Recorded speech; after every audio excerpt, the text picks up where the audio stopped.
So we're going to look at how to graph with a change of scale. Now, if you look closely at this graph, you can see that it doesn't just go up in ones anymore. Actually, each box represents, well, 2 boxes represent 10, so 1 box represents 5.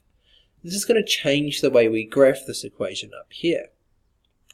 So just like the other one though, the number on the end is our y-intercept, or the number that isn't attached to x in this case. This is the y-intercept, and that is here.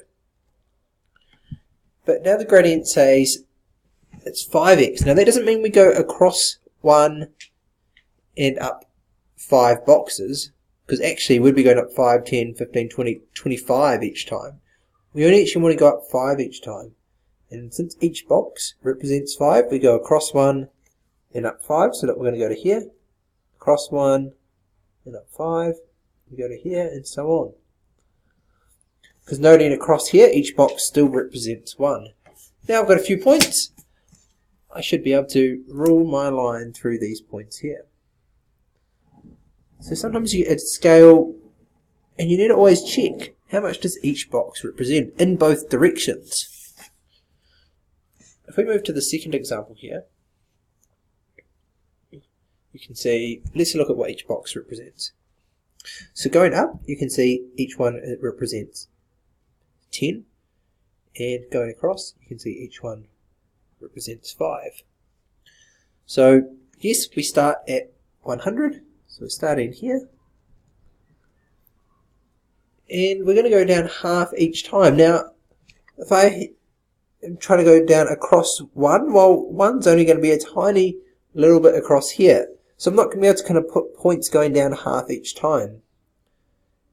In this case, a better way to do it is move across in bigger jumps. So if I was to go, for instance, across 10, okay, so I'm going to go across to here, I'm going to go 10 times a half. Now 10 times a half is 5, which is kind of in between.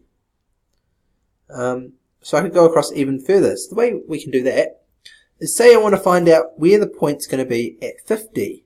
Okay, so I want to find out where the point is here. What I need to do is put 50 into my equation. So I'm going to go y equals negative half times 50. So we're going to do this first, because it's multiplication and BEDMAS, and then we're going to add on 100. So half of 50 is 25, so negative 25 plus 100. Okay, so that's going to be 100 plus negative 25 is going to be 75. So you can see here, we are going to be at 75, which is in the middle here. If I was to go across another 10, you know it's going to be half each time, so I'm going to go down 5. So actually, if I want a nice corner on the grid line, I'd use this one here, because I know that's going to be accurate. Now I can connect up these 2 points, and they should all fall nicely on the line.